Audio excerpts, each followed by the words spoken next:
to the future. From the National Memorial for Peace and Justice to the stage of the Alabama Shakespeare Festival, this is where history was and is made. We are proud to call Montgomery home, and together we can be the change.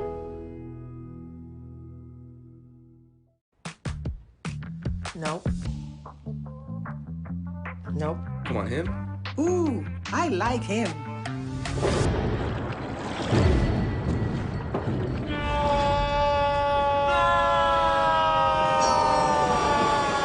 Quick, the quicker picker-upper. Bounty picks up messes quicker, and each sheet is 2 times more absorbent, so you can use less. He's an 8. He's a 9. Bounty, the quicker picker-upper. Oh, that spin class was brutal. Well, you can try using the Buick's massaging seat. Ooh, yeah, that's nice. Can I use Apple CarPlay to put some music on? Sure, it's wireless. Pick something we all like. Okay, hold on. What's your Buick's Wi-Fi password? Buick Envision 2021. Oh, you should pick something stronger. That's really predictable. That's a really tight spot. Don't worry, I used to hate parallel parking. Me too. Hey. Really outdid yourself. Yes, we did. The all-new Buick Envision, an SUV built around you, all of you. Since 2002, Empowerment Resources, Inc., a nonprofit organization, has empowered more than 1,500 youth and adults in Duval and surrounding counties through its programs Journey into Womanhood, Girls Mentoring, Life Skills for Teens, and Parenting Education Coaching.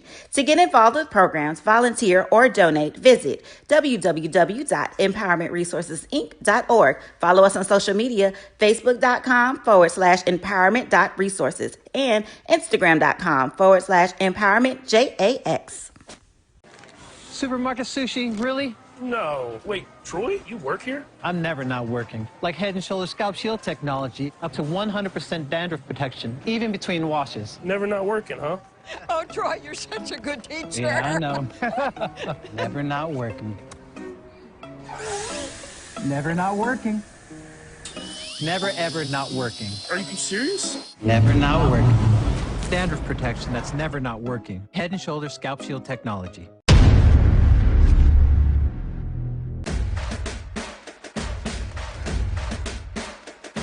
HBCU League Pass. Watch your favorite black colleges. Some of the best players in the land. HBCU League Pass. It's game time. I'm proud and I love my HBCU.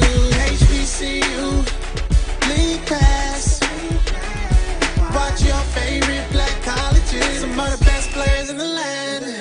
HBCU League Pass.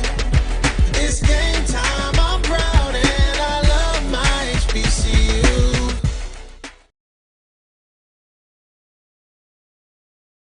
It's never too early to plant the seed, to share the tradition, and instill a sense of pride in your HBCU with your little ones. HBCU Pride and Joy Children's Boutique helps you share your school spirit with a wide selection of adorable kids apparel and accessories officially licensed from your favorite HBCU. Visit hbcupridejoy.com and follow us on all social media at HBCU Pride Joy on Facebook and Twitter.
A pleasant good morning to everyone. Welcome to another edition of the Coles Brown Show, right here on the Black College Sports Network. The Coles Brown Show every Saturday mornings from 11 a.m. to 1 p.m. I was thinking about the end time, 11 a.m. to 1 p.m. at Central Standard Time, 12 noon to 2 p.m. Eastern Standard Time. Guest co-host, he's in Baton Rouge. I'm in Baton Rouge. He's a happy camper. I'm not a happy camper. Charles Edmond. Charles, good morning to you. Good morning, Carlos, and happy belated birthday. Thank you. It was a great day. I appreciate all of the messages and the well wishes. I truly do. Another trip around the sun. But Charles, that took my mind off of last Saturday for one day. Now I'm back to this Southern University football team. And let me just say this, first and foremost, congratulations to Prairie View and Panthers. I believe, Charles, we both picked Southern University to continue their winning ways. That did not happen. Prairie View and still undefeated in conference play, 6-1 overall. They defeated the Jaguars 48-31, almost a 50-piece put on Southern University for homecoming. Charles, you've got to be kidding me. Just unbelievable. Unbelievable. And I've got some more choice words and comments that I have, but you guest co-host today, over to you. Your thoughts on last week's ball game with Southern University and Prairie View and Panthers?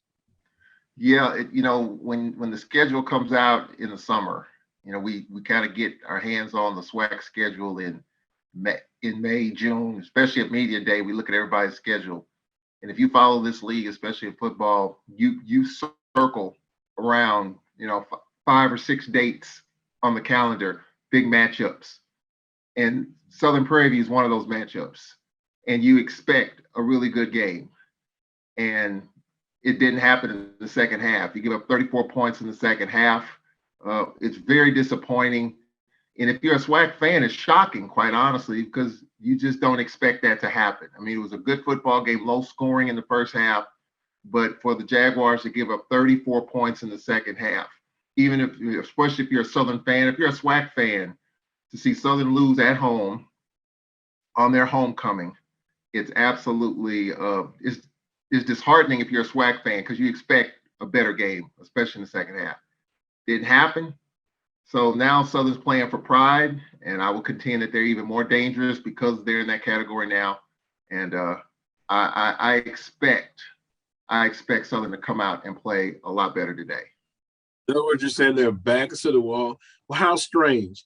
I was a guest on Alcorn State Radio Network pregame show, and we talked about that, Charles. When was the last time a Southern Alcorn game has not been for championship implications, divisional implications, and it's so strange to say Southern now has to, play not only for pride, but a spoiler role. That is unacceptable. That is unacceptable. Let me do this. 48-31, as Charles stated, 34-14 in the second half. It was 14-7 in the first half. Southern defensively, poor play once again. Jordan Lewis didn't play. Devin Cotton, I understand that. What is the slogan? Southern is a standard, next man up. Defense, we've talked about it all season. They have been consistently inconsistent. Poor tackling, you name it. And I'm most disappointed in defensive coordinator, Lionel Washington. Yeah, I said it. Now, this is the alum, Charles, coming out of me now. I always got to keep the host, the alum, separate. But no, it's coming out now.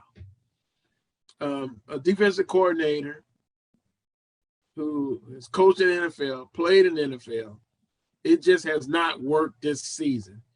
I talked to a coach in the conference, and he basically, assistant coach, basically said the spring it fooled a lot of people. Fool's gold. I'll talk more about that. Prairie View was able to control and limit Southern's run game. Didn't think it was going to happen, Charles. I believe last week we talked about it could possibly be a 300-game rushing attack 3 games in a row. When was the last football program that did that in the conference? Well, State didn't get close to 300. And Prairie View put 8. They stacked the line. They put eight in the box. And for the life of me, the offensive coordinator, knowing this, you're going to have opportunities to take a shot downfield. Didn't get a chance to protect Bubba McDaniels a lot. And you've got skilled positions. You got a tight end. That's freshman All-American. It was like, okay, we could not make an adjustment. And I'm going to ask the question, has Southern basically become one-dimensional against the tougher opponents? We saw McNeese State in the second half. Did the same thing. If you're watching the film, Alcorn, FAMU, and Jackson State's going to do the same thing. They will live with Southern beating them throwing the football. And that's the choice that they're going to make. Southern didn't attack downfield. The vertical attack, it wasn't enough. Now, they went 56 yards on the pass play to get a score, but just most disappointing. Again, has Southern become a one-dimensional on offense? A very disappointing effort last Saturday night, unacceptable. Sections of the crowd left. They were disappointed. You know, as you stated, Charles, homecoming, even if it wasn't homecoming, you lose by 48-21. You almost give up 50 points in a packed crowd. 24,580. Charles, I can tell you, my prediction tonight, 10 to 15,000. And again, this game usually always has a lot on stake. It's only pride. Now that leads me to this question, Charles, and here's where we may agree to disagree on this one. Should Southern open up the coaching search again? I say yes. Now, Coach Rollins had the interim tag on him, and that does allow Southern some flexibility. But in my opinion, Charles, I think they're going to open the search up, and this thing could spiral downward. Now, what would help? A victory. You said this game scared you to death. And we look at Southern Alcorn, 1-10, 1-11, whatever you want to think about that. We all know it's only been one game that Southern has won. But Will, you tell me, everyone, should Southern open up the coaching search again? Charles? Well, based on last week's performance, especially in the second half, yes. But I'm going to add the but in there. I knew a but was coming. But was coming. You've got 4 of the top teams in the league to finish out the season. You've got this game, you've got Jackson State, you've got FAMU, and you've got Grambling to end the season. Now, of course, pulling for the Braves today, and I think this game scares me because Southern is playing for pride, and that's the most dangerous thing to expect. Southern hasn't been in this position before. They were embarrassed in the second half last week. And I think they're going to play their best game of the year today. But, if Southern wins and runs the table, the conversation is going to flip to, okay, you win the Bayou Classic, you beat FAMU, who's in the running, you beat Jackson State, who's right now on the better teams in the league. Then the conversation is going to flip to, well, maybe we ought to give Rollins some more time. Now, if you're ready to blow it up, okay, you got to understand something. When I say blow it up, it means you're going to get another coach, whether it's a celebrity coach, whether it's Ed Reed or Marshall Falk, whoever you're going to get. You got to understand that the roster is going to be revamped. There's going to be some different philosophies. And just like Coach Dooley coming to Prairie View when Willie Simmons left, the program took a step back. But then you surge forward. The question is, how far back do you go? And I think, Prairie View's been in the running. Now, it looks like this year they're surging forward. With this Southern roster, whoever the coach, they're probably going to blow it up. And so how far back are you willing to go? And you got to understand other teams are surging forward. Valley is surging forward. They're getting better. Gramblin's going to get it fixed. So you have to look at where you are. If you're ready to blow it up, that's fine. But understand that you might be out of contention for the next few years until that happens, if it happens at all.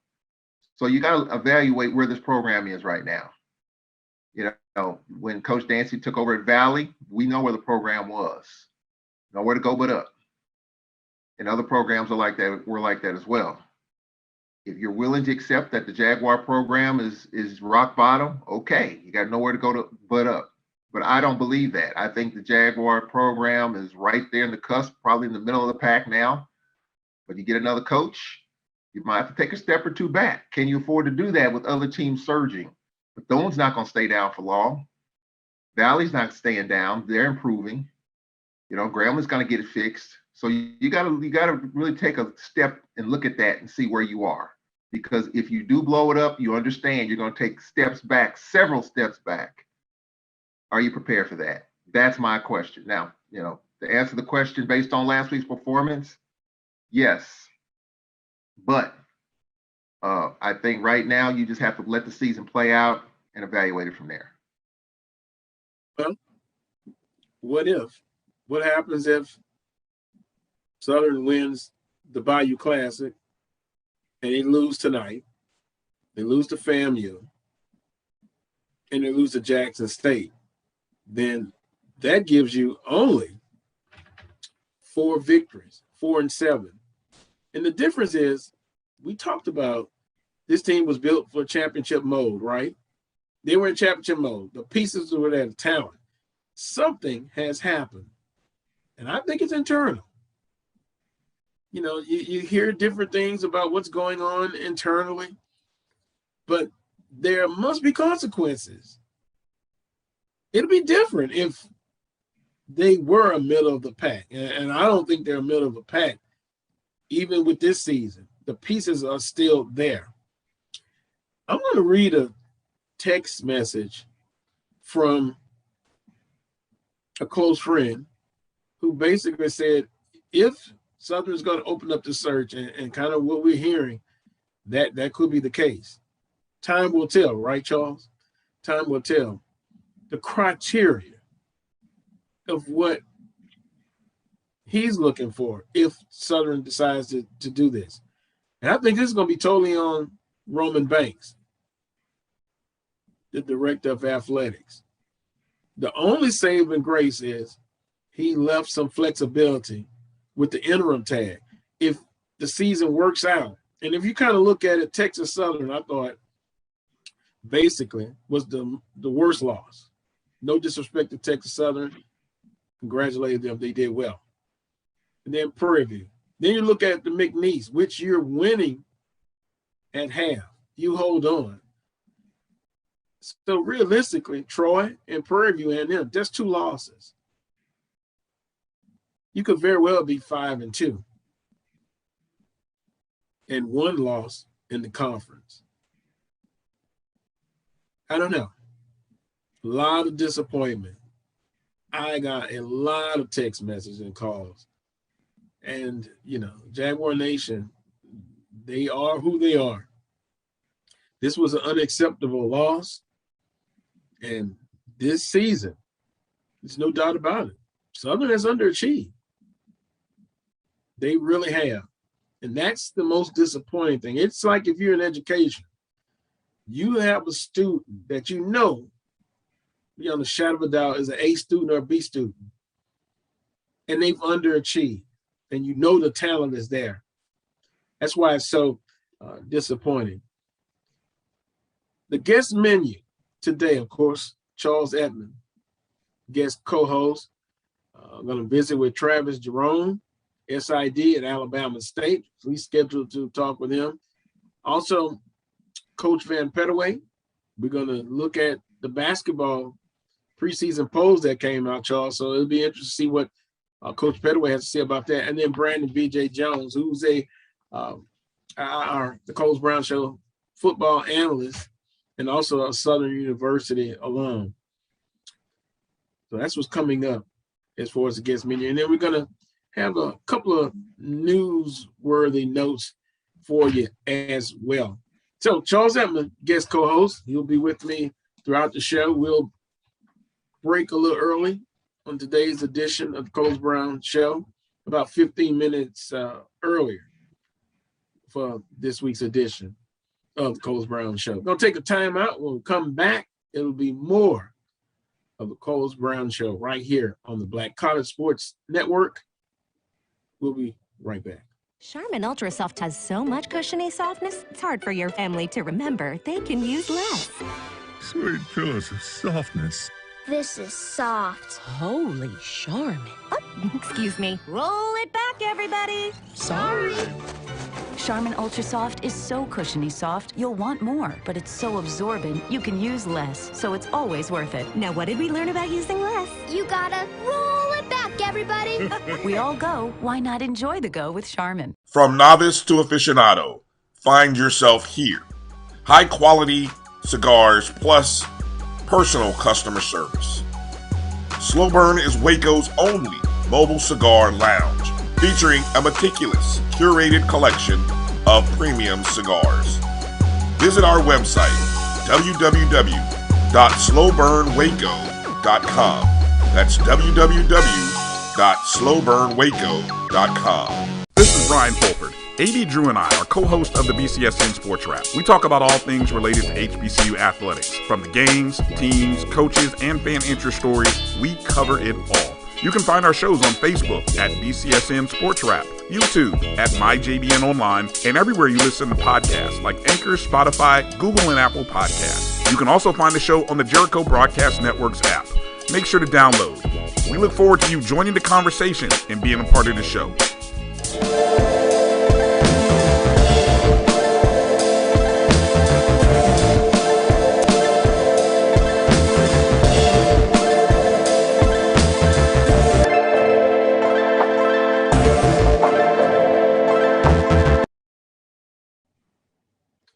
Welcome back to this week's edition of the Coles Brown Show right here on the Black College Sports Network. I'm Coles Brown, joined by Charles Edmond of the Alcorn State Radio Network. In the last topic, I kind of wanted to just get the emotions off the chest. Southern University dropped a 48-21 decision to Prairie View A&M Panthers. Coach Dooley, whose name has just been circulating all over the place. I wonder why. But Charles, he came back to where he cut his teeth at. We said last week that Coach Dooley and Prairie View A&M, and once again, congratulations to Prairie View A&M. They were the better team. 4-0 against Grambling State University, now 1-3 against Southern University, 0-3 against Jackson State, and 0-3 against Alcorn State. Some quick numbers, and it just tells the story. Net yards rushing for Prairie View, they had 224. Southern only 130. Net yards passing, Prairie View A&M 280. Southern University 120. So total offensive yards, Prairie View A&M Panthers 504 total yards on 64 plays. Jaguars 250 on 67 plays. Prairie View averaged 7.9 yards per play. That's almost a first down every play. They had explosive plays.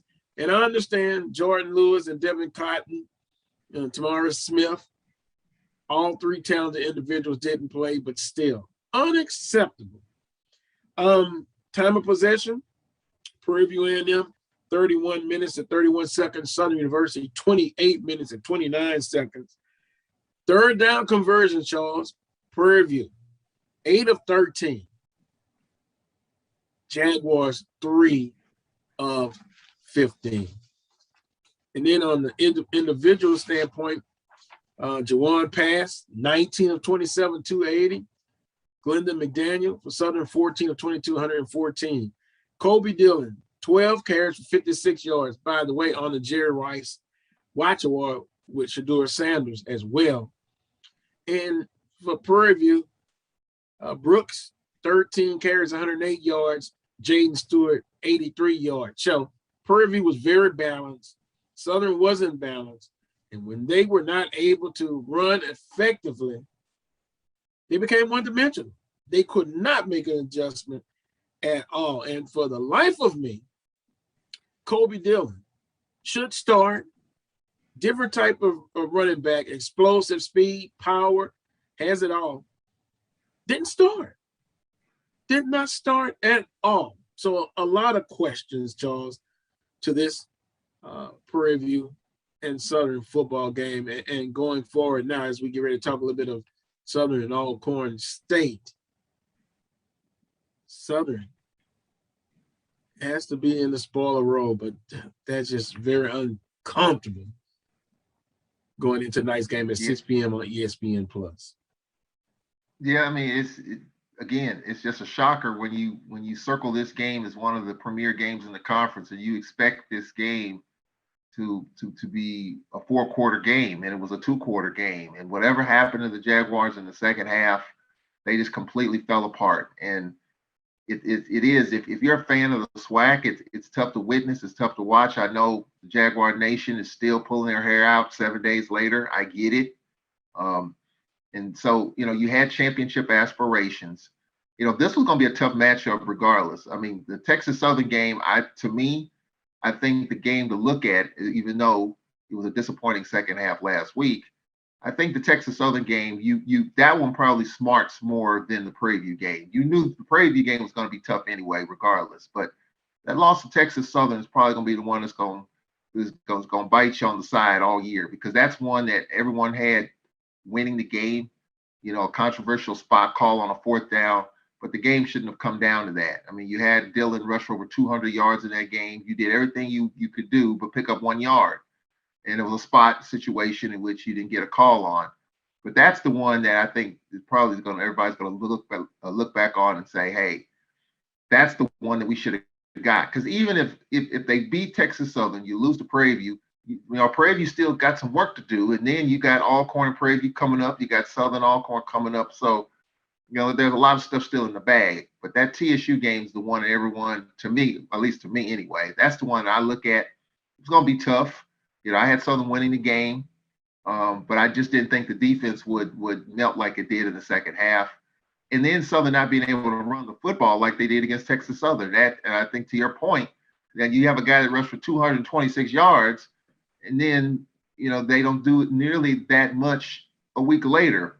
You've got to be able to run the football and stay committed to it even when it's not working. And that's what the Braves do, and that's why the Braves are where they are. Nico Duffy, Stafford Anderson, when they run the football, even though it might be a half a yard in a cloud of dust, offensive coordinator Elliott Radden says, we're still going to run that football, because you have to be able to run the football even when it's not working. Sometimes teams bail out on it. And I talked to Fred McNair about it the other night. They're just committed to doing it, whereas other teams are not. Well, in Southern's case, that's their bread and butter, and they have been committed to doing it. But here's the thing. When your bread and butter doesn't work, can you be able to do some other things? I've always believed in that, you be balanced. And if you look at Prairie View and them, I read the stats. They were balanced. They were able to run it, and they were able to throw it. And I think going forward, no matter whoever's coaching, that should be the emphasis, to be able to be balanced on offense. Let me read. Got some comments, and I love it. Dwight says, appreciate you watching. He says, no choice. Yes, Charles, if we run the table, meaning Southern, Rollins may be able to keep his job, but others will have to go to show he is correcting the issue with getting players ready to compete. Well, I've already called out the defensive coordinator who I interviewed on the show, Lionel Washington. Most disappointed with Coach Washington. And again, I understand injuries, but isn't that part of the game, Charles? Everybody has to deal with injuries. And so you've got to be able to get that team, the next person, next person to man up. Troy says Southern is a senior team. So far this season is unacceptable. You are right about the McNeese and Prairie View A&M. Southern needs to run the table to save Rollins' job. Derek says opening coach search now.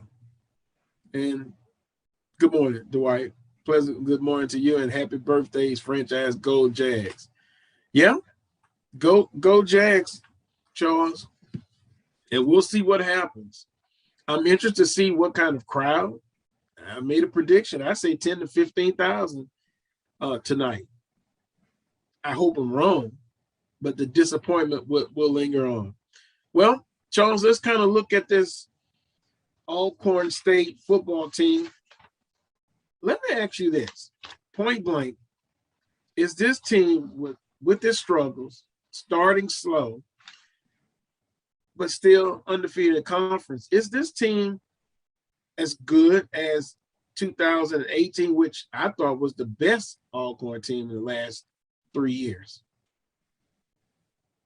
I would say we're not there yet as far as comparing it to those teams. The slow starts are troubling. Even though we were a little bit better last week, a little bit faster start, but we get in those ruts sometimes. And I think offensively, that's something we have to continue to push and get over. Last week, defensively, we gave up big plays.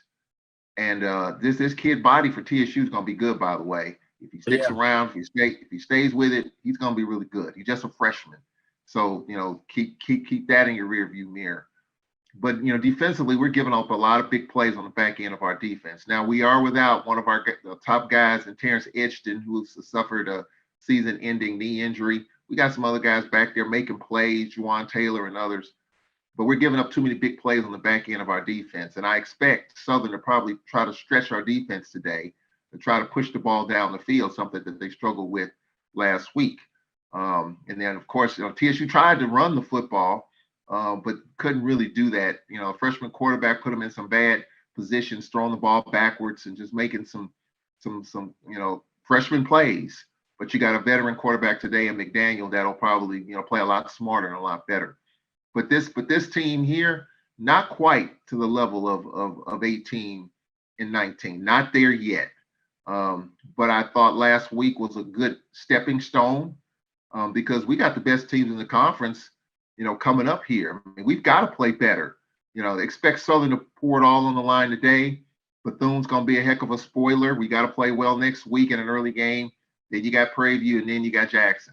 So if we're going to get to where we want to be, we're going to have to play better, and we're going to have to get back to that 18-19 level of play if we're going to get to where we need to be, but not quite there yet. I think last week was a good start, though, but we have to build on that here tonight.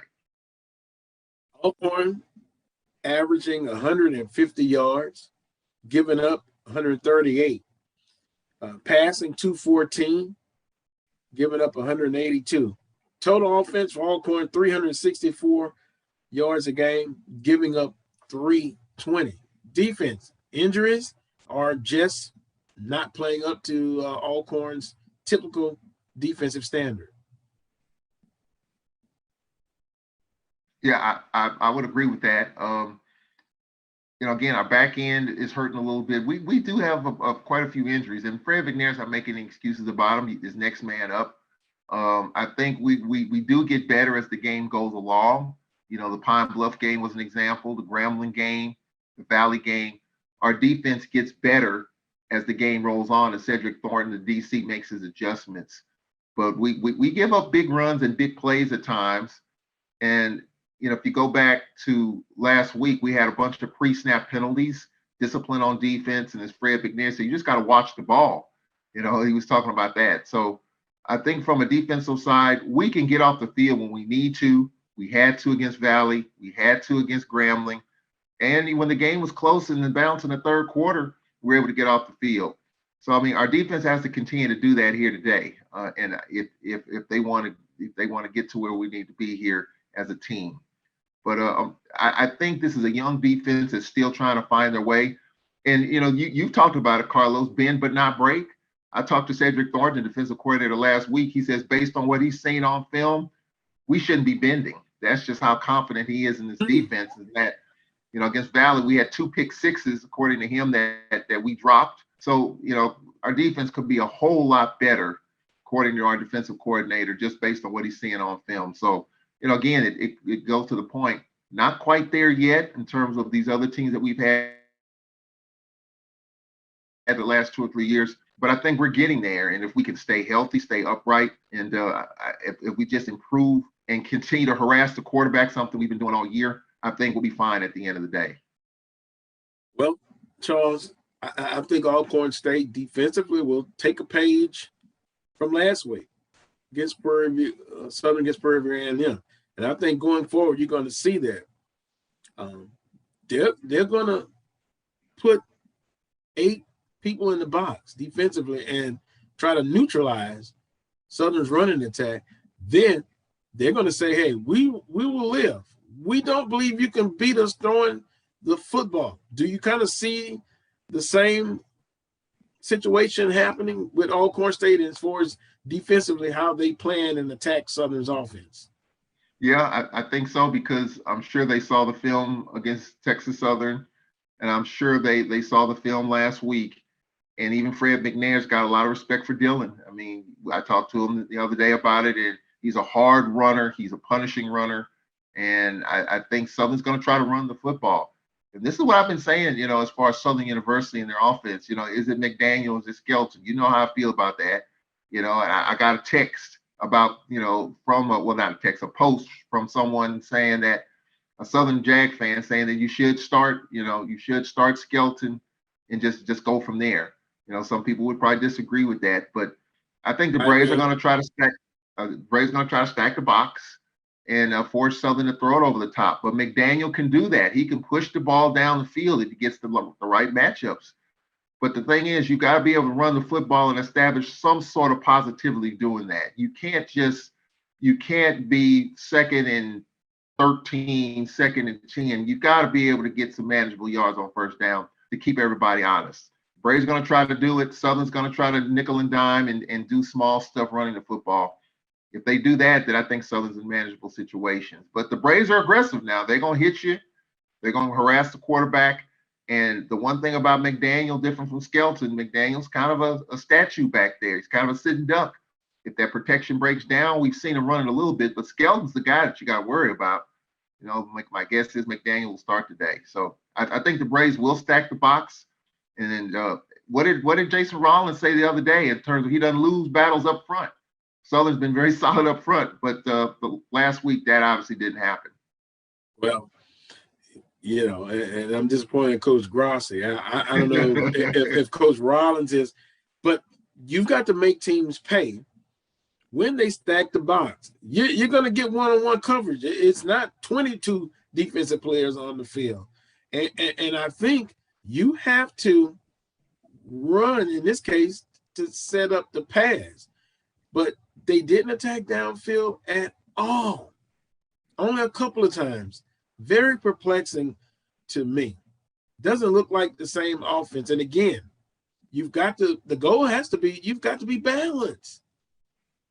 You're not going to be able to run a rush for a lot of yards against a better defensive team. So what do? It's like with a boxer. It's easy to defend someone unless he just has a hell of a one hand, a right hand or a left. But it's more. You got to do your homework more when a boxer can take you out with either hand. Be balanced. So with that being said, we'll have some more Southern and Alcorn State, but I'm going to take a timeout. My next guest is ready, Travis Jerome. He's, of course, sports information director at Alabama State. He'll be talking some Magic City Classic from the Alabama State perspective. We'll take a timeout. When we come back, we'll join Travis. You're watching the Carlos Brown Show on the Black College Sports Network. For 200 years, Montgomery, Alabama has been making history by people who had the courage to stand up for change.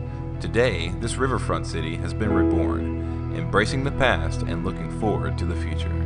From the National Memorial for Peace and Justice to the stage of the Alabama Shakespeare Festival, this is where history was and is made. We are proud to call Montgomery home, and together, we can be the change.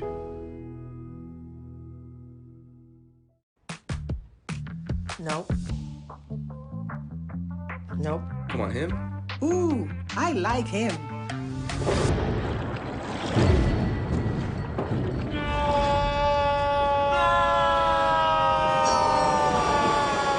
Quick, the quicker picker-upper. Bounty picks up messes quicker, and each sheet is 2 times more absorbent, so you can use less. He's an 8. He's a 9. Bounty, the quicker picker-upper. Oh, that spin class was brutal. You can try using the Buick's massaging seat. Ooh, yeah, that's nice. Can I use Apple CarPlay to put some music on? Sure, it's wireless. Pick something we all like. Okay, hold on. What's your Buick's Wi-Fi password? Buick Envision 2021. Oh, you should pick something stronger. That's really predictable. That's a really tight spot. Don't worry, I used to hate parallel parking. Me too. Hey.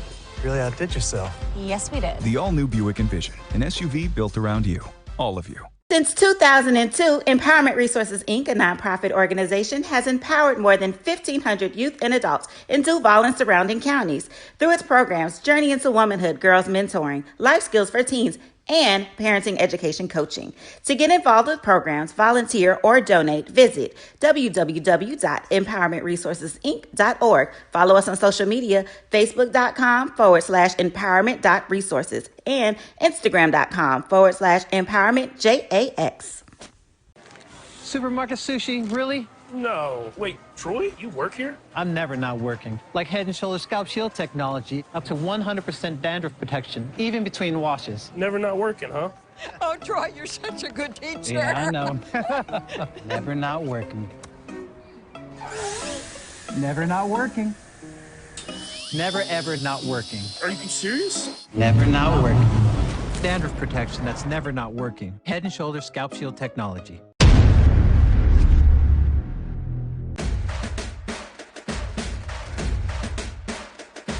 HBCU League Pass. Watch your favorite black colleges. Some of the best players in the land. HBCU League Pass. It's game time. I'm proud and I love my HBCU. HBCU League Pass. Watch your favorite black colleges. Some of the best players in the land. HBCU League Pass. It's game time. I'm proud and I love my HBCU.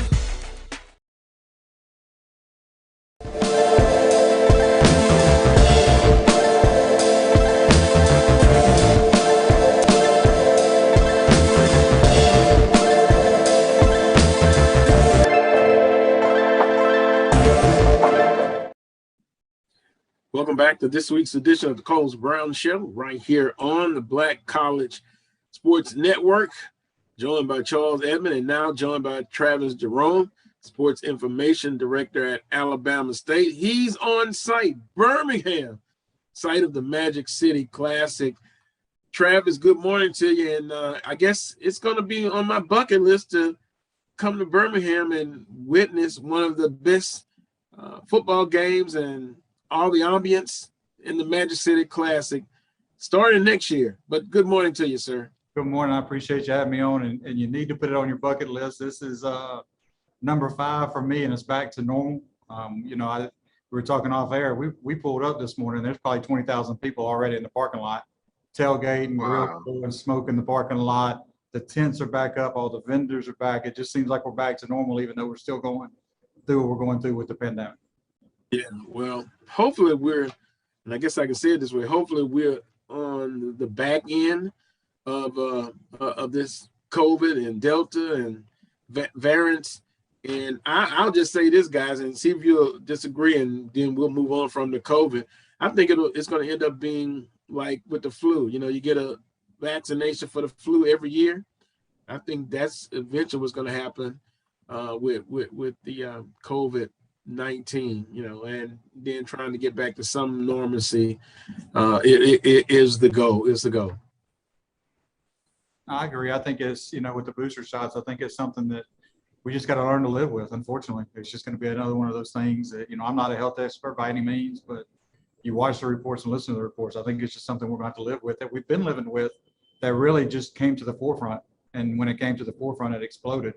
It's been around. It just finally, it made it reared its ugly head and made everything shut down. And unfortunately, people lost their lives for it. People lost loved ones. But I think we're on the tail end of it. Hopefully we're on the tail end of it and we get back to some kind of sense of normalcy. It's all about, you said it, making adjustments. And speaking of adjustments, the Magic City Classic, it's still, and Charles Edmond has stated to me a lot of times fans are saying, hey, win this ball game, even if you don't win any other games. I tell you what, though, Alabama A&M team that's coming in on the losing streak, but I'm sure Alabama State, from their perspective, Travis, they're not worried about a 3-game losing streak by Alabama A&M. They want to beat Alabama A&M in today's football game.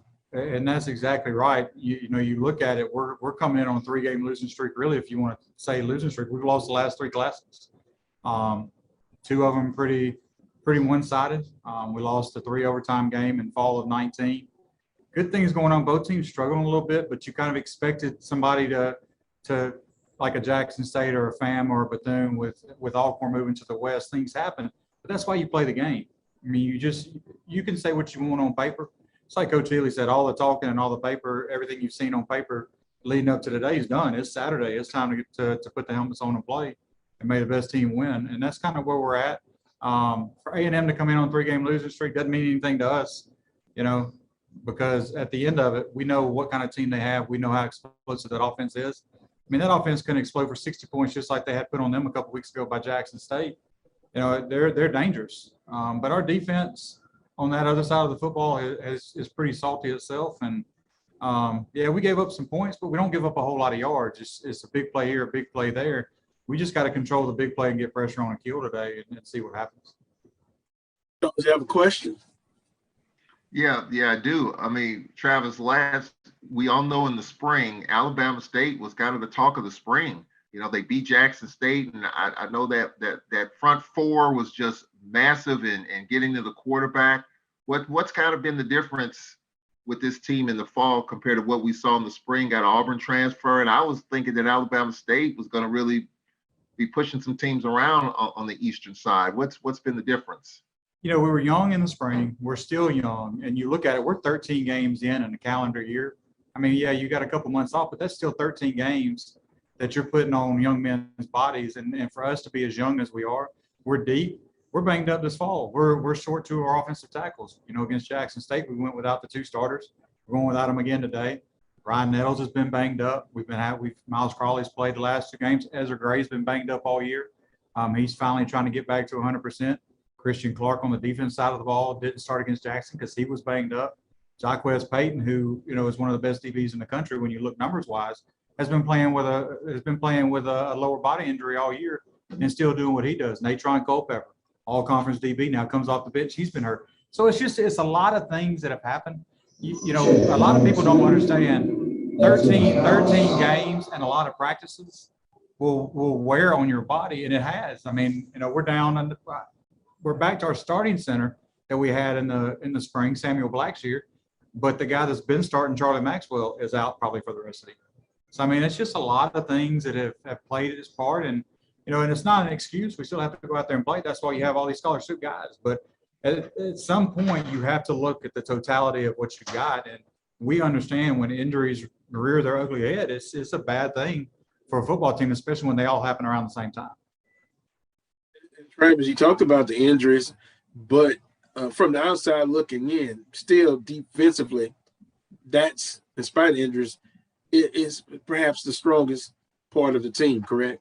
It is, and and you look at numbers, and of course Jackson's in the top 10 of every category. FAM's defense is good. There's a couple other defenses like Prairie View. I wouldn't trade our defense for anything. I mean, we're good from front to back. I mean, any given day, we could pitch a shutout if things go right. UAPB could have been a shutout. We just had a bad break on the ball. Jaquez broke late on the ball and then stumbled, and they ran it back for a 75-yard touchdown. Then we had a fumble recovery that they were able to pick up and scored off of that. Our offense just has to give our defense some rest. And our defense, hands down, is one of the best in the conference. When you look across the board at what we've got, and we're still down Bubba Adams. He's been hurt since first series of the first game of the year. So, it's people, we have the next man up. We have guys that can play. It's just, the thing is, you just have to put them in the right situations. And Travis Pearson does that on that defensive side of football. With Travis Jerome here, Sports Information Director at Alabama State. I wanted to keep it strictly on the Magic City Classic, but I guess next time I get you on, you got a new director of athletics. Let me just ask you this. Dr. Cable, he's adjusting well, I'm assuming. He is. This is his first Magic City Classic as an administrator. He's been a fan. He's been to this game, so he's been on that side of it. This is going to be a different side for him being the administrator here, but yeah, he's adjusting well. He came in and running with everything starting up. We've got basketball starting up next week, so that's another 2 sports that he's got on his plate. But no, he's adjusted well. It's been I don't even know how many days it's been. I know it's been well over 2 months. It's been 2.5 months. I don't want to date him as far as how many days he's been here, but for the 2.5 months he's been here, it's been he's adjusted well, and for us it's a little different. We've all adjusted to him, and that's what it takes. He has to adjust when he comes in. We have to adjust to his leadership style, but everything right now is running smooth. It's just now it's a matter of we just got to get some W's in the column to make everything look better. Speaking of adjustments and a win, Coach Ely Hill, what did he talk about as far as this week in his press conference about what it will take to be victorious in this game against Alabama A&M? He really didn't in the press conference. He really didn't talk about what it's going to take to win. He just talked about the camaraderie between him and Connell, about how good of friends they are. But when they get out here today, that for 3.5 hours, they're not going to talk. They're going to be enemies on the field. But when the game's over, they'll shake hands and go about their business. For us, realistically, I think we've learned from the past about adjusting and what you say to other teams before they go. We let A&M do all the talking this week and let them do all the talking on Wednesday and Friday. Our biggest thing is we just, they've won the last 3 classics, so there's not a whole lot we can say. They've had our number, but he's got the guys focused. He told them yesterday when they finished up their final walk to here at the stadium, all the talking is done, all the writing is done. He said it's time for us to lock in. He said we get back to the hotel, it's nothing but lock in and get ready to play on Saturday. We lace our shoes up the same way, we put our helmets on the same way. May the best team win. That's exactly what he told the guys, and the guys I'm hoping will respond. It's one of those things, we're playing away from home, which has been a struggle this year. We're 0-3 on the road. We've scored 1 time. But this game, it's one of those that anything can happen. We've got some surprises. We've got some guys coming back to today, which will be a surprise for A&M. They're not expecting some of the guys we have coming back. So hopefully that'll play into our benefit and get things going early. We've got a few minutes left. I'm sure you got another question for Mr. Jerome. Yeah, I do. And I think, what you talked about, Travis, in terms of teams that play in the spring and the fall, we're on this thing every week. We don't talk about that. You're playing so many games in a short window. And I know fans might look at it as an excuse, but football is a violent, brutal sport, and you have to have time to heal. It takes 9 months to prepare for a season. And what you said there, I haven't heard anyone else talk about it. The fact that the teams that played in the spring, everybody played in the spring except one, and it does take a toll on some teams. Some were able to weather through it, but for Alabama State, clearly, the injuries have taken a toll. And then I look at this matchup. I mean, it was 7-7 with Jackson State at the half. So to your point, the defense, I think, has to do their part and slow down Glass, I think, to give their offense a chance. I think if we can get pressure on Akil, I think we'll be fine. We're obviously going to put our DBs on an island, but I'll say this: I wouldn't I wouldn't take anybody else's DBs and put them on our team to put them on an island, because that's what our guys practice against. They practice against the same thing every week about being put on an island. But, the thing about the injuries and the amount of games we played, that's just the luxury of this job that I have, is I get to spend time with all of our coaches. We have some conversations, obviously, that we can't have, publicly, but that's one of the things that we always talk about, is just how hard is it to have this many games in a calendar year. It's not an excuse. It's just nobody's ever done it, and we're all going through it together. So we're all just kind of trying to weather the storm and see what happens. But, at the end of the day, it's a football game again. You never know what's going to happen. I mean, heck, if we score first, I'm taking our team any day of the week. We've done it at home twice, could have done it 3 times. But if we can get on the board first and get a score on our opening drive, which we did last year, and then Ryan Ells got hurt, and then it was a totally different game after Ryan got hurt after that opening drive, and we had to bring a backup quarterback in. If we can get some points on the board that opening drive, I'll take our chances with anybody in the conference, and then really anybody in the country, because our defense, once they have a lead, they're hard to play against, because you really don't understand what Pearson's going to bring on that defensive side of the ball. But, for me, and Charles, I'll say this with you on there, it's going to be a fun time for me, because this is going to be the first Classic I've been that I don't have a headset on. So I'm going to actually on the sideline, make sure things run right. But again, I'm going to be a fan just as much as I'm an SID today. And for me to be able to watch our student athletes compete and be able to compete in a almost a sense of normalcy in an environment, the stands behind me are going to be packed. They've been talking about how many tickets have been sold. So for me, that's what it's about today. It's about watching our student athletes perform on the highest stage possible and see what they can do. That's what we're here for. I mean, we're here to watch our student athletes compete. We're not here to argue. We're not here to yell at each other. We're not here to say this person needs to do this person needs to do that. We're here for these student athletes. If they weren't here, we wouldn't be here. Well said. And my last question, and you kind of mentioned it, what would be an expectation for the crowd today? You want to take a guess? I'm guessing 60 inside, just with all the talk that's been going on. And, they said they've opened it up, and I asked the question this summer. I was like, is this a normal Magic City Classic? They said, we're opening it up. So that's why we left the hotel so early. That's why I'm actually in the stadium now. We've been here already for 2 hours, making sure things are running. It's a home game for us, and with UAB not playing here anymore, it definitely is a home game. This is ASU Stadium inside Legion Field right now with everything we had to bring up. But, for us, it's, we're hoping for a big crowd. Outside is already going. We caught ourselves walking in. We stopped at a few places, and, I actually had a guy offer some sausage and some burgers. He said, man, y'all help yourself. So we got to sample a little bit of the tailgate and see what happens. So, that's the good thing about the Classic. People can say what they want. People can say the two teams hate each other. Look, when you come to this, it's a family affair. I mean, everybody see now you go, you hear things are starting to gear up here now. We're looking forward to it. Well, on that note, that may be a clue to I hear in the background. But we appreciate the time, and be safe, Travis. And hopefully, I wonder when Alabama State will make the in the spring. It was Southern was supposed to come there, but last time you've been to Baton Rouge, and I guess hopefully when you'll get a chance to come back, maybe I know basketball, but football wise. Yeah, we'll be there for basketball soon. Basketball cranks up next week. We have an exhibition game for the men on Thursday and the women on Saturday. But look, I'll go anywhere our schedule tells us we're going. I'm gonna go. I mean, it's me, football, basketball right now is the top 2 things. I mean, we got a lot of other sports we're responsible for, but that's my travel schedule, so I got to figure it out pretty quick. Well, we appreciate it. Enjoy the rest of your weekend, and we'll talk again real soon, Travis. Look forward to it. I appreciate you having me on. All right.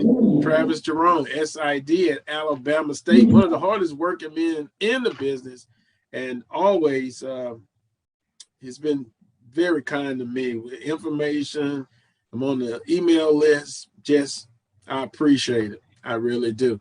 Going to take a time out. When I come back, I'm going to visit with another guy that's in Alabama, Coach Van Pettaway, former men's basketball coach at Alabama. And then we're going to talk SWAC basketball predictions. And I tell you what, Bethune-Cookman on the women's side, Alabama State, we know they're pretty good. Well, Bethune-Cookman challenge. I saw where they were picked, Charles. I was a little bit shocked at that, but based on what I've seen from Bethune-Cookman in the past, now in the Southwestern Athletic Conference, we'll have the latest. We'll get the coach's perspective on all of that. You're watching Coles Brown Show on the Black College Sports Network. It's never too early to plant the seed, to share the tradition, and instill a sense of pride in your HBCU with your little ones. HBCU Pride and Joy Children's Boutique helps you share your school spirit with a wide selection of adorable kids apparel and accessories officially licensed from your favorite HBCU. Visit hbcupridejoy.com and follow us on all social media at HBCU Pride Joy on Facebook and Twitter. Charmin Ultra Soft has so much cushiony softness, it's hard for your family to remember they can use less. Sweet pillows of softness. This is soft. Holy Charmin. Oh, excuse me. Roll it back, everybody. Sorry. Charmin Ultra Soft is so cushiony soft, you'll want more, but it's so absorbent, you can use less, so it's always worth it. Now, what did we learn about using less? You gotta roll it back, everybody. We all go, why not enjoy the go with Charmin? From novice to aficionado, find yourself here. High quality cigars plus personal customer service. Slow Burn is Waco's only mobile cigar lounge, featuring a meticulous, curated collection of premium cigars. Visit our website, www.slowburnwaco.com.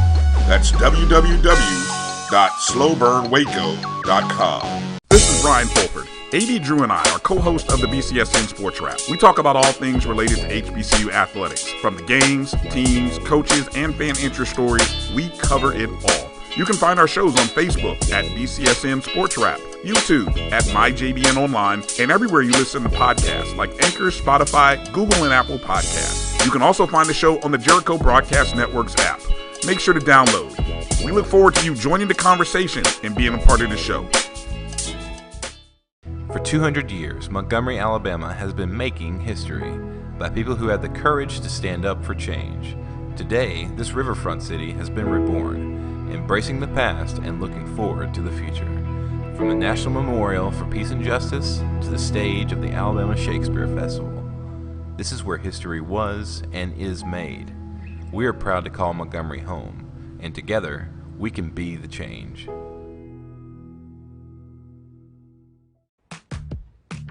Nope. Nope. Come on, him? Ooh, I like him.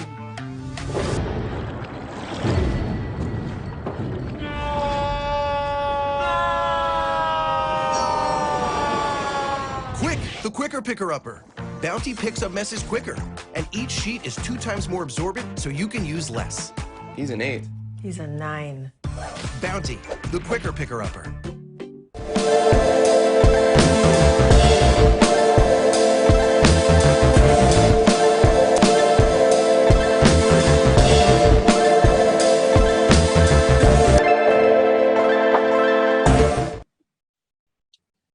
Welcome back to this week's edition of the Coles Brown Show, right here exclusively on the Black College Sports Network. Charles Edmond has joined me as guest co-host, and now Coach Van Pettaway. I was able to find him because last week I was looking for him, and he was already booked. So we got the basketball analyst here on the Coles Brown Show to talk some SWAC men's and women's basketball. The predictions have come out last week. But first and foremost, Coach, good morning to you. Well, good afternoon, actually. How you doing? Well, I'm doing fine. I'm getting ready to watch some SWAC football action, and things are going well. For me, not necessarily for my team. We've lost 3 in a row, and it's time to break that thing today. And what better way to do it than against your rival? Well, Coach, I can feel you on that one. Southern has underachieved. Alabama and them haven't had the season that they want. Old Charles there's just, smiling like a chest cut. Alcorn is still in the hunt, but I guess I can't be mad with Charles at Alcorn State. Yeah, Alcorn is who we say they are. They doing it. Yeah. And they make they can handle adversity, and they definitely make adjustments in the second half. But basketball talk. On the women's side, Jackson State, and now, well, it's 12 teams now. So if you read the whole list out, Coach, it's longer than it usually is. But Jackson State number 1, Alabama State number 2, Southern 3, Alabama A&M 4, 5 Grambling State, 6 Texas Southern, 7 Alcorn State, Bethune-Cookman 8, 9 Arkansas. I don't like that one. I think that's a bad prediction because when you look at it, Bethune-Cookman, the last time they played, they were 23-6. They were 15-1 in the MEAC. So, you know, if you've got most of that roster returning, I don't see those ladies just coming into the SWAC and laying down. So that's the one that perplexed me on the women's side. Yeah, and also with Prairie View being at number 10, I don't think Coach Pugh is going to allow her team to finish that low. I think she's had time to go out and get some players, and I think they'll have a better showing. Prairie View 10, 9 Arkansas Pine Bluff, 11 FAMU, 12 Mississippi Valley State. On the women's side, is it Jackson State's to lose? And I know this is predictions, prognosticators, but Alabama State and Jackson State have had some battles. And as you stated, Bethune-Cookman, very perplexing to me. Coach, I would actually have them in the top 3. Yeah, well, I would put them up in the top 5 or 6. I think a lot of times with these preseason polls, because the coaches in the SWAC don't know their program and don't know them, that's probably why they came in so low. But you know, the preseason awards, that's for the media. That's for the writers and stuff like that. You know, as coaches, you just prepare your team. They know in Bethune that they're not a 10th ranked team. So all they'll do is use that, 8th ranked team. So they'll just use that as a motivation to get their teams ready to play. You've seen the predictive order of finish. Your thoughts? Yeah, I'm with Coach Pettaway. And I also am going to add that I think because Bethune and FAMU coming into the conference, you factor them into the mix in terms of where they should be ranked. It is kind of hard to figure because you're looking at what they did against MEAC opponents and not necessarily conference opponents. So I'll give the committee a little bit of the benefit of the doubt because it's hard to judge what they did last year because they didn't play in the SWAC last year. But yes, for a team that finished what they talking about, the Lady Wildcats, for them to finish what they did last year and to be picked that low, it is kind of surprising to me. I would agree with Coach Pettaway. You got to put them probably in the middle of the pack, 5th, 6th. You know, you come off the season that they had, they should be a little bit higher. But I am going to give the committee that does the preseason polls a little bit of a break because it is kind of hard to determine and place FAMU and Bethune because they weren't in the SWAC last year. So I will cut them a little bit of slack, but based on what Bethune did last year, to have them pick that low, it's kind of hard to figure. But, you know, preseason polls, I mean, all it is just fodder and it's bulletin board material for your locker room. Like, look, you were picked to finish this low, now go out and prove otherwise. And Coach Pettaway knows this better than anybody. All that is bulletin board material to get everybody fired up come January. Our colleague at the Black College Sports Network is weighing in, Dr. Cavill. He says people are curious about the new head coach of Bethune-Cookman. And yeah, they did lose their coach, and I want to say their men's basketball coaches as well. But I guess I would just base it on what they had done in the Mid-Eastern Athletic Conference, and I'm not sure if they lost any personnel from that women's basketball team, but time will tell, guys. We'll see at the end of the season, right? Oh, yes. Now, on the men's side, interesting. If I didn't know better, I'd say Coach Pettaway was still coaching. No. If I was Alabama A&M way. Say it again, Coach. Well, if I was still coaching, Alabama A&M wouldn't have been picked 9th in the league. out of 9 out of 12 teams. Well, Texas Southern picked number 1, Prairie View A&M number 2, Jackson State number 3, Grambling State 4, Southern 5th. That's about right. Could slip a little further if you're Southern. 6, FAMU, 7, Alcorn. Much improved, I believe, on paper. 8, Alabama State, 9. Wow, Alabama A&M, Bethune-Cookman, 10th. Arkansas Pine Bluff, 11. Mississippi Valley State, 12. Coach Pettaway, what stands out about this preseason prediction? Would you agree, or if you could find somewhere, if you were voting on this preseason prediction, where would you be on this? Well, I think the top 3 that they're okay. I probably would have had Southern as the 4th best team, and I think everything else would fall in place, because I think when you look at Texas Southern and Prairie View, they're tip for tap. So they are, to me, they are the 2 best teams in the SWAC right now. And I think that Jackson State, because of their defense, what they do on the defensive end of the floor, they're going to always be in the mix.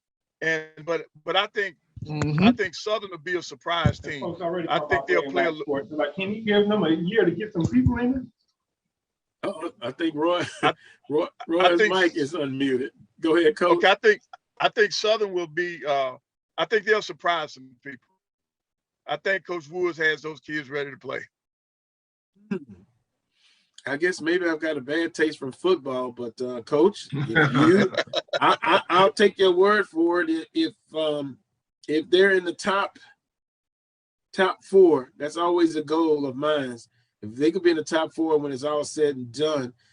And speaking of in the top 4, Charles is the first one to alert me of, Southern and Alcorn have been travel partners from the beginning, even when you were coaching, right? Coach Pettaway. Now they've kind of changed up because of the addition of the, Bethune and FAMU. Now it's Southern and Grambling, if I'm not mistaken. So, what do you think about that, Coach? Well, they had to make some changes when you bring the 2 Florida schools in. You were going to team them up, and so they had to come back and switch a few people up. That's not that bad, because you still don't play each other when you normally play each other. So traveling, the only thing that you might have a difference in, if you weren't friendly with each other prior to this, you'd be coming.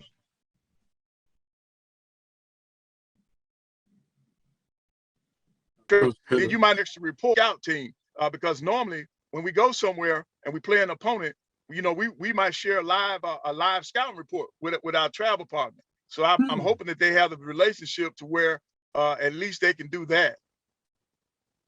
Because it's in the SWAC with only that one day in between for that Monday game. That live report is very important. Interesting. Live report. Never heard of that before. Oh yeah, they did it to me big time when I first got in the SWAC. I couldn't understand how my money partner knew so much about us, especially for the things that we did in that Saturday night game. Then over time I found out they were doing live reports, live scouting reports. And guess what? You had a bunch of coaches. No, you had veteran coaches, so they have been friends for a long time. They didn't want this little young upstart to come in the league doing battle with them and winning. So they had to have that little extra edge, and that's what they did. Which is, that's not bad. It wasn't a bad thing. So I think if Southern, if Coach Woods and Coach Jackson down at Grambling, if they got a great relationship, it'd be great to be travel partners. I tell you one thing, Charles, something hasn't changed. Looking at the schedule, Southern and Grambling, now just Grambling. Remember Southern Alcorn would always start off with the Texas two-step. Wow, that hasn't changed. Coach, I've been wishing for that to change, and nope. Start off with Texas Southern Prairie View. So right off the bat, you'll know where you stand at. Yep, you got to be ready to play. You got to be ready to play. Charles, you glad that Alcorn is not in that that Texas swing? Oh my, that's tough. Well, yeah, we're still in the Texas swing, but it's not it's not beginning. at the usual time. The difference with the schedule this year, of course, with FAMU and Bethune-Cookman coming in, there are a couple of teams you're not going to be playing home and home. So, for example, we're going to be going to Alabama to play Bama State and A&M, but those teams won't be coming to our place this year. We replaced those two home games with the two games in Florida with Bethune and FAMU. So there is some difference and there's some tweaking in the schedule for us and for everybody really, because we're opening up with 3 in a row on the road, including at Jackson State. So it's going to be a little bit of a challenge. It's that Florida trip's not going to be anything easy because whether you start in Daytona, whether you start in Tallahassee, it's about 300 miles from one point to another.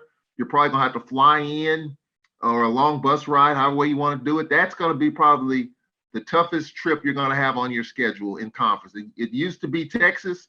I think you can say Florida now because that's not going to be an easy trip with TSU. If they have to go down to Bethune and play Daytona on that swing, that's going to be tough. You can fly, of course, but I think it's made it a little more challenging in terms of just preparation, travel, and those Florida teams. FAMU is no joke in basketball. Even though you look at where they are, they're picked to finish 6th. You got Bethune picked to finish 10th. They got a new AD there in Reggie Theus. You don't know what's going to happen there in terms of how the athletic department's going to be shaped and molded.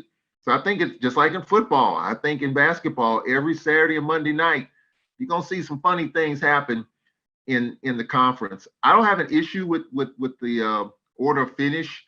TSU kind of came out of nowhere. I mean, I think everyone kind of figured, a lot of people figured it would be Prairie View's to run away with it because of their defense. But Texas Southern, Johnny Jones quietly built that thing, won the tournament, and so you have to give Johnny Jones a lot of credit because.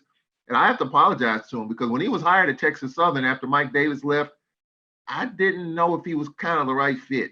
I mean, coming from Nevada with that LSU, like, is he going to make it at TSU based on how high the standards are there? But he is quiet as a church mouse, but he can coach. He can coach his tail off. And he's got talent to surround himself with as well. So, we're picked to finish 7th. And I did a Landon Bussey meet and greet last week.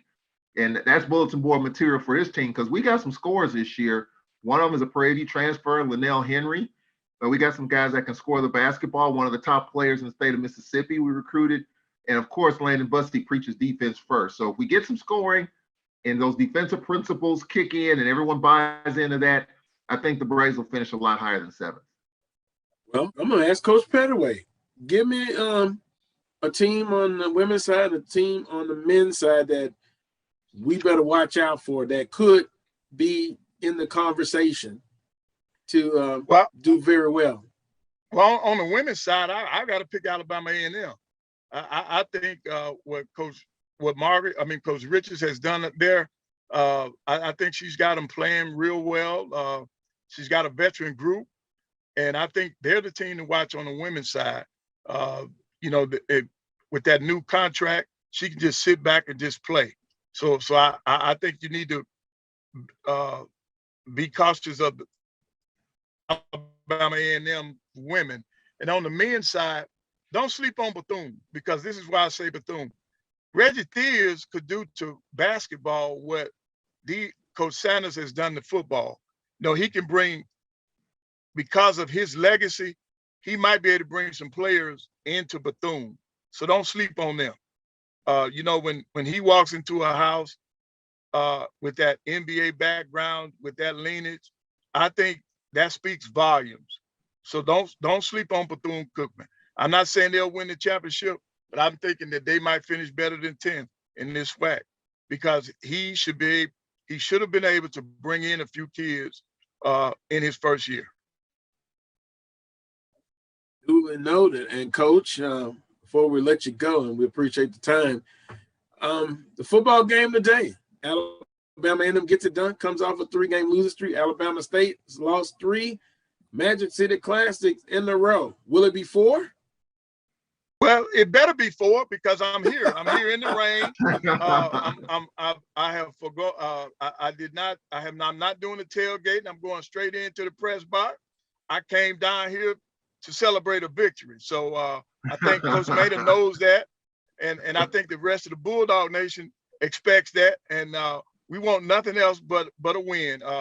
Coach Ely, he's got those Bama State ready to play, but this will be probably the largest crowd for HBCU this year. The buses are rolling in by the numbers, and I just know that the Bulldogs will come out on top today. In our next segment, we'll have our predictions, and I'm leaning. I could say somebody's going to win, somebody's going to lose, but which is true, unless it's a tie. But it'll be interesting. It'll be interesting. But yes. Coach, enjoy the rest of your day and weekend, and appreciate it. Basketball season right around the corner, so I'm looking forward to it. Yes, sir.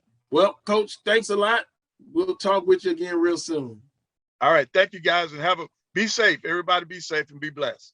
Yes, sir. You as well. That was Coach Van Pettaway, former men's basketball coach at Alabama A&M. I simply call him the Coles Brown Show's basketball analyst, and he is a true treasure in the Southwestern Athletic Conference and basketball, collegiate basketball. I'm going to take a quick time out. When I come back, I'm scheduled to visit with Brandon B.J. Jones. Hopefully we'll be able to talk with him. And Charles, you know what's coming up next? Our predictions. We'll look at last week's ball games in the conference and this week's conference games. Boy, FAMU, homecoming. Most teams have been successful on homecoming in the conference, except for a few. We don't have to mention those names. You know, wow. 34-7, right? Pine Bluff lost their homecoming by 27. Yeah. And Southern lost 48-21. 27, huh? Oh, that spin class was brutal. Well, you can try using the Buick's massaging seat. Oh, yeah, that's nice. Can I use Apple CarPlay to put some music on? Sure, it's wireless. Pick something we all like. Okay, hold on. What's your Buick's Wi-Fi password? Buick Envision 2021. Oh, you should pick something stronger. That's really predictable. That's a really tight spot. Don't worry, I used to hate parallel parking. Me too. Hey. Really outdid yourself. Yes, we did. The all-new Buick Envision, an SUV built around you, all of you. Since 2002, Empowerment Resources, Inc., a nonprofit organization, has empowered more than 1,500 youth and adults in Duval and surrounding counties through its programs Journey into Womanhood, Girls Mentoring, Life Skills for Teens, and Parenting Education Coaching. To get involved with programs, volunteer, or donate, visit www.empowermentresourcesinc.org. Follow us on social media, facebook.com/empowerment.resources and instagram.com/empowermentjax. Supermarket sushi, really? No. Wait, Troy, you work here? I'm never not working. Like Head & Shoulders Scalp Shield technology, up to 100% dandruff protection, even between washes. Never not working, huh? Oh, Troy, you're such a good teacher. Yeah, I know. Never not working. Never not working. Never, ever not working. Are you serious? Never not working. Dandruff protection that's never not working. Head & Shoulders Scalp Shield technology.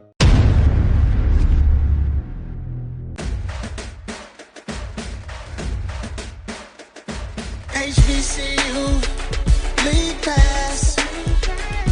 Watch your favorite black colleges. Some of the best players in the land. HBCU League Pass. It's game time. I'm proud and I love my HBCU. HBCU League Pass. Watch your favorite black colleges. Some of the best players in the land. HBCU League Pass. It's game time. I'm proud and I love my HBCU.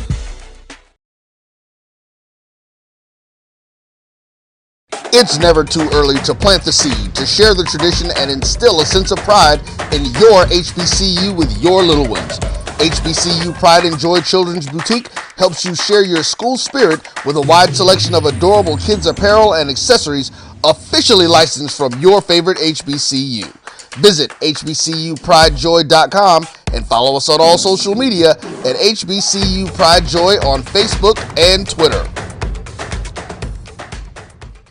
Charmin Ultra Soft has so much cushiony softness, it's hard for your family to remember they can use less. Sweet pillows of softness. This is soft. Holy Charmin. Oh, excuse me. Roll it back, everybody. Sorry. Charmin Ultra Soft is so cushiony soft, you'll want more, but it's so absorbent, you can use less, so it's always worth it. Now, what did we learn about using less? You gotta roll it back, everybody. We all go. Why not enjoy the go with Charmin?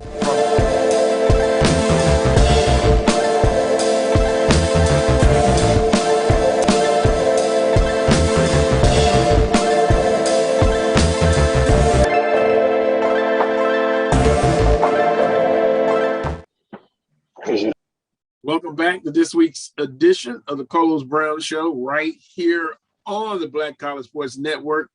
Charles Edmonds, special guest co-host. BJ Jones will join us in a minute. You can see him on the screen there. Charles, again, a lot of conversation about Southern University and pertaining to the question that I had earlier in the show in hour number one: should they open up the coaching search? And I would say 8, 9 people that are watching say yes, open it up. Also, I've heard from Mike, Alcorn Knight, says Alcorn comes to their second home tonight, A.W. Mumford Stadium, Pete Richardson Field.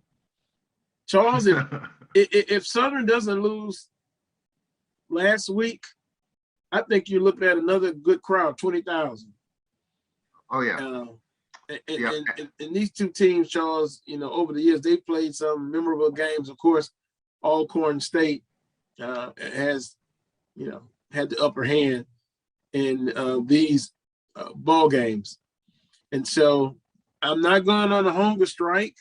Like I said last week, if Southern loses to Alcorn because they lost to Prairie View. So it gives me a pre-Charles. Yeah.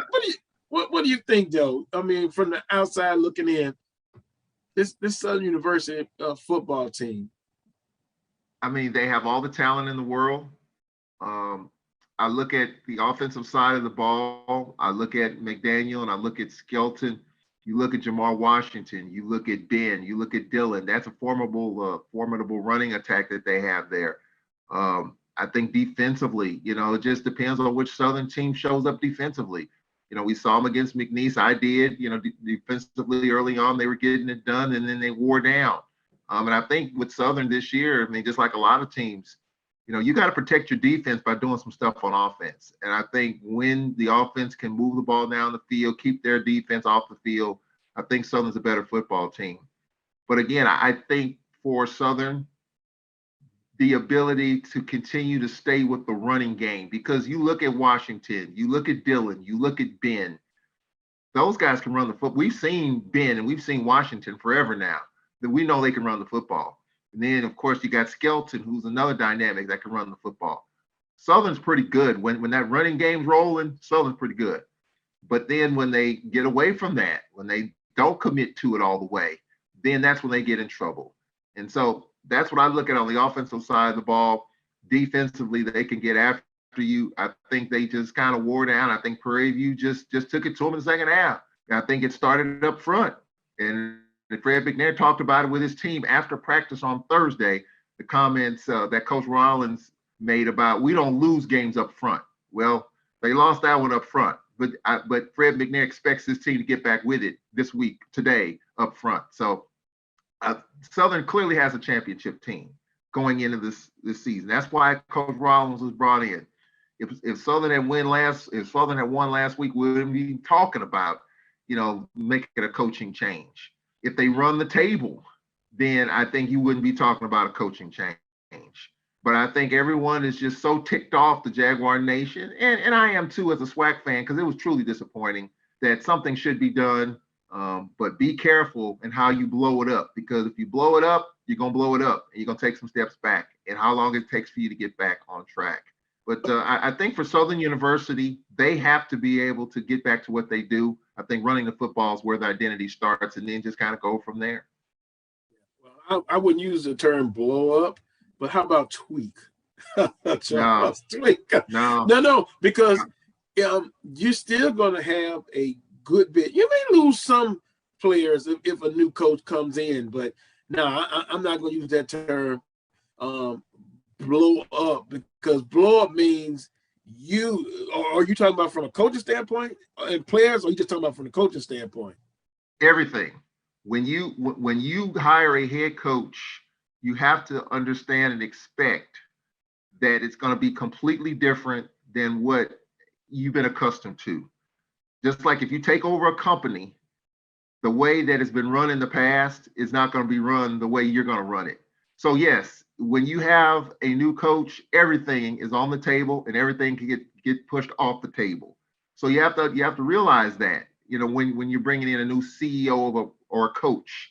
So yeah, I think, but you got to look at where you are right now as a program. Does it need to be blown up? Do you need to start over? I don't think so. But when you bring in a new coach, if you don't buy in, if those players don't buy in, those players aren't going to be there. They're going to transfer out, whether they don't want to be there, whether the coach pushes them out. So you got to really look at your program and determine where you are. Because if you take steps back, other teams are going to be moving forward, like Mississippi Valley, Grambling. You got to be careful with that. So I think this next month of the season is going to determine where this Southern program is in totality. Because if they lose these next 4 games, yes, it's probably time to wipe the slate clean. But if they get it done, win the Bayou, beat FAMU, beat Jackson, who's red hot, then you got to step back and say, wait a minute now, maybe we might pull the trigger too quickly here. Let's take another look at it. And we're going to have BJ join us, but I'll give you a perfect example. Some guy that God rest his soul, Marino Castle, right? He was coach at Southern University. Then a guy that Southern had defeated by 30-plus points, a guy named Coach Pete Richardson. He came in, first game against Northwestern State, and the benchmark was set. It can be done. And I'll tell you this, talking to him recently, he saw that the team has talent, just like now. But one word that he came in, and that was discipline. And you look at this Southern team, and for all the talent, they're not disciplined right now. And are they disciplined enough to win 4 in a row? Yeah, coulda, woulda, shoulda.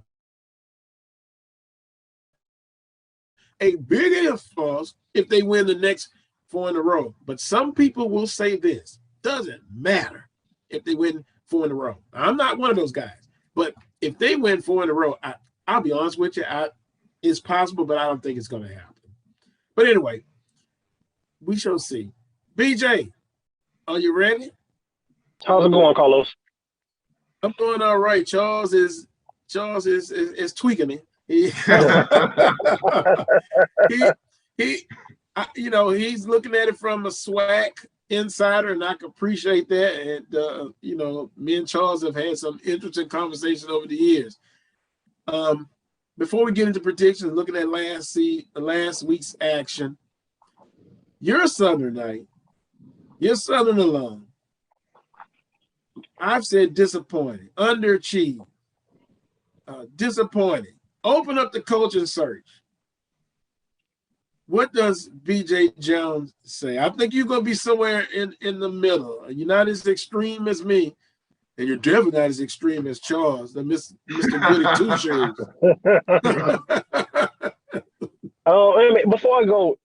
Before I get into it, I would like to say that I think that Jason Rollins is a fantastic human being, great person. Every time I've talked to him, he's delightful.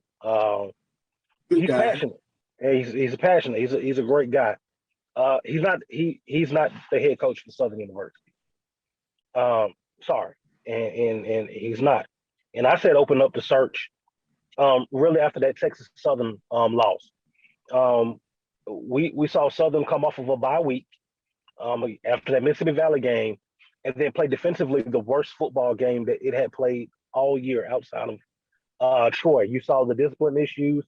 You saw the poor tackling, the blown assignments. You saw all of these things in Texas Southern coming off of a bye week. People started to kind of get back happy after Arkansas Pine Bluff. But look at Arkansas Pine Bluff. We're talking about a football team at that point that was 1-4, 1-5, winless in the conference. And then last week, defensively, we played pretty good. Played actually solid for a half. Offensively, couldn't get anything done. Could not run the football. Was not dedicated to the run. I think that it's time to go find the guy. I will tell you that Southern University is not a place that you experiment at. It's not an experimental job. The expectations are high because the fan base is passionate. And with those passionate fans comes with a level of expectation. And when those expectations aren't met, you know how it is around Baton Rouge. So, I said open it up really after Texas Southern, and really more even looking where McNeese is and some of the losses that we've had. That McNeese football team might not win 4 games this season. That was not a good loss at all.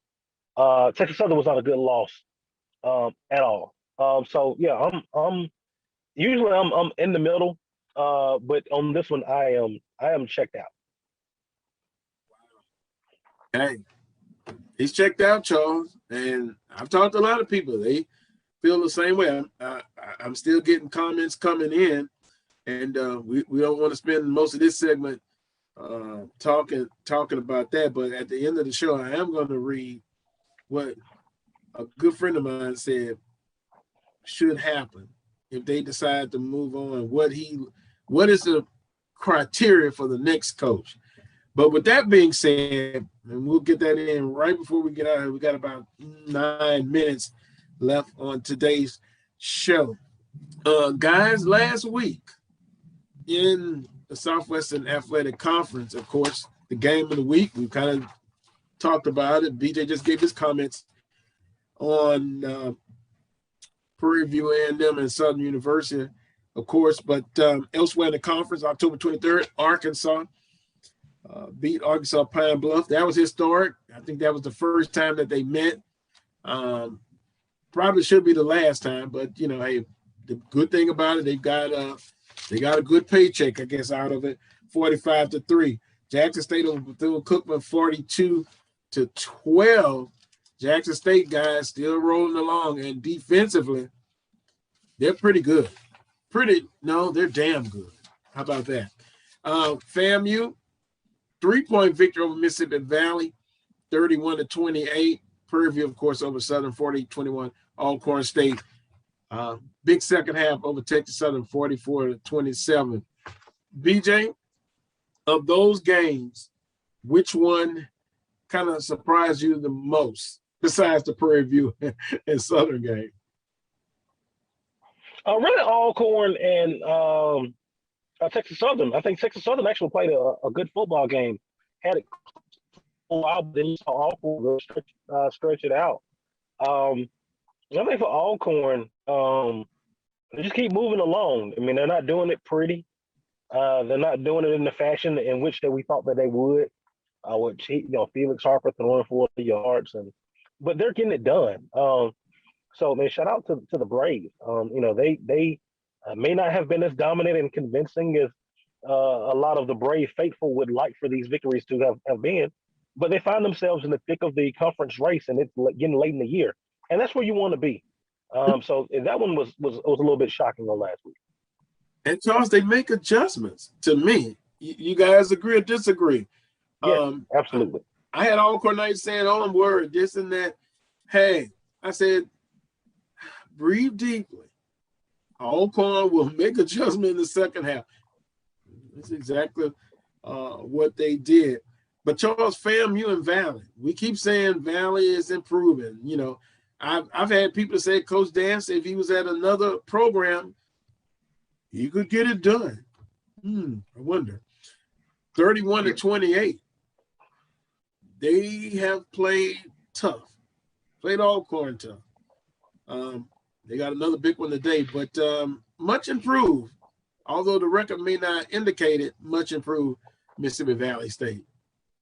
Absolutely. And I was almost last week, Carlos, a little bit of about an ounce of me said the way Valley's playing, that they, especially with the way they play at home, they might pull off a shocking upset. I didn't say it, but my deep gut said FAMU should find a way, and they did find a way to win that game. And FAMU's offense is getting it rolling. Valley just couldn't quite get off the field defensively.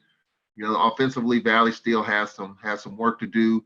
Although it was pretty impressive with the way they were able to put up points and score touchdowns. They couldn't do it against Alcorn, settle for 4 field goals. But clearly, that Valley team is up and coming, and no longer are the days of just penciling in Valley on your schedule for a win. That's not going to happen. Coach Dancy's going to have that team ready to play, and I guarantee you that's one of the biggest games today that they've had in the Delta for a while. I can share a story with you. This was about 3 or 4 months ago. I was talking with somebody from Valley that said hotel rooms up in the Delta 3 or 4 months ago were going for over $300 a night. Greenwood, Greenville, Grenada. I mean, that's just how big that game is up there today. So it's generating a lot of attention, even more so now that Valley's playing a lot better. Well, that's a perfect segue into today's schedule, October the 30th. I said last week, a great birthday present would be for me, and I accept presents to the rest of the year after yesterday, which was my birthday. Arkansas Pine Bluff at Texas Southern, 2 p.m., ESPN Plus. Alabama State versus Alabama A&M, ESPN 3. Wow, 2:30 p.m. Jackson State and Mississippi Valley State, 3 p.m. Mississippi Valley State Athletics, YouTube. Grambling State at FAMU, ESPN Plus. I think I'll watch that one before the Alcorn and Southern game, which is at 6 p.m. also on ESPN Plus. Pine Bluff and Texas Southern, BJ. Who wins that ball game? I like Texas Southern. I like the way that they've been playing. I think their body has been one of the better young talents that we've seen in the league. And I think that Texas Southern is getting better. So I like Texas Southern over Arkansas Pine Bluff. Yeah, look, Body impressed me last week. The only problem is he's a freshman. And you know when you're playing a freshman, you're going to get freshman mistakes. He threw a couple of backwards passes that were live footballs that the Braves fell on when TSU was moving the football. So, if he cleans those up, Texas Southern's really on us last week. But that didn't happen, and he has to learn from those. I think Texas Southern's playing a lot better. Texas Southern will win this football game. So I'm going with TSU as well. Making a clean sweep. I like Texas Southern. He impressed me when he led Texas Southern for almost 600 yards of offense against Southern University. Oh my, indeed. Okay, I'm hanging there. We're almost done. Alabama State and Alabama A&M. Alabama A&M 3-game losing streak. Alabama State lost 3 Magic City Classics in a row.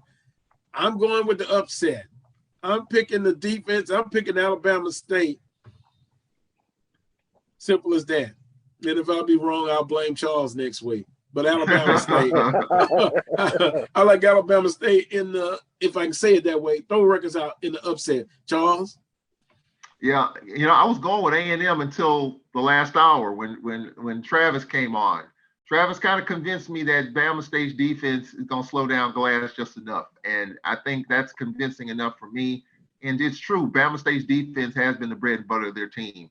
So and A&M still hasn't fixed their defense either. So I'm going with Alabama State. I was going with A&M till an hour ago, but now I flipped my pick. I am going with Bama State in the Magic City. Uh-oh, BJ, Charles was picking with me. Oh, no, now I'm worried. We don't agree on much. Who you like, BJ? I like Alabama State. I think if you look at Alabama A&M, Akil Glass sacked 19 times in the last 3 games. Alabama State brings in a solid defense, and they can run the football. Young quarterback, that offense looks better. Alabama A&M can't stop anybody. I like the Hornets in Birmingham today. Yeah. Moving on, we got about a minute and a half left. Jackson State and Mississippi Valley State. Mississippi Valley State plays tough. They'll play tough again for a while, but I think Jackson State coaching again without Coach Sanders, and best wishes to Coach Sanders. A lot of rumors are flying around. We'll just say this.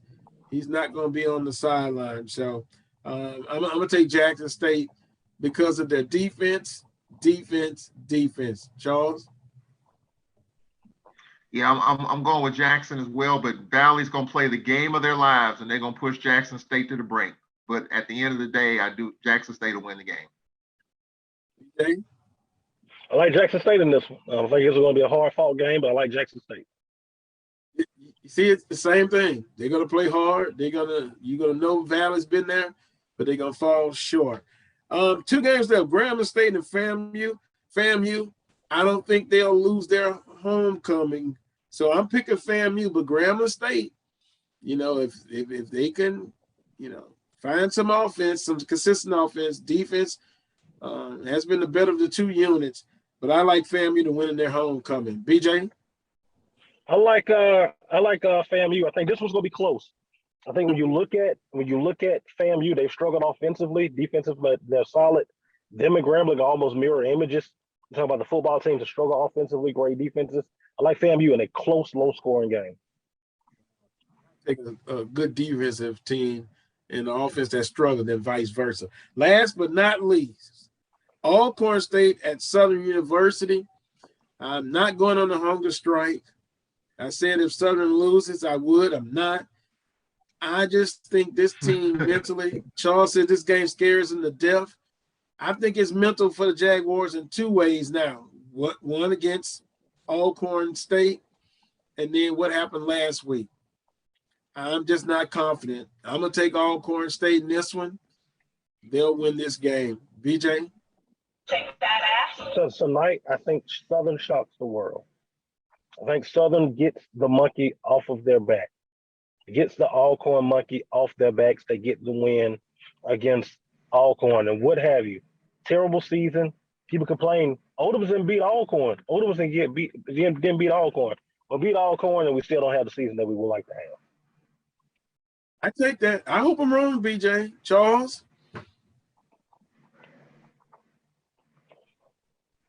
Charles? Uh-oh. Charles must not be listening. Was my pick too much for him? It may have been. Well, let's see. Charles, are you there? Can you hear me? Well, we'll wrap up today's show. I'm sure he's going to pick Alcorn. I'll speak for him, although he's scared to death of this game and next week with Bethune-Cookman. But we shall see next week. BJ, appreciate the time as always. Charles, appreciate the time as always. Roy Evans producing today's show. I'm going to do this. I'm going to read that text message. I think it speaks to what I believe as far as if Southern decides to go in another direction. We've heard that before. The criteria for the next coach. I promise I'll get it to you next week. Don't forget, the Coles Brown Show right here on the Black College Sports Network, 11 a.m. to 1 p.m. Central Standard Time, 12 noon to 2 p.m. Eastern Standard Time. Until next Saturday, as always, peace and God bless.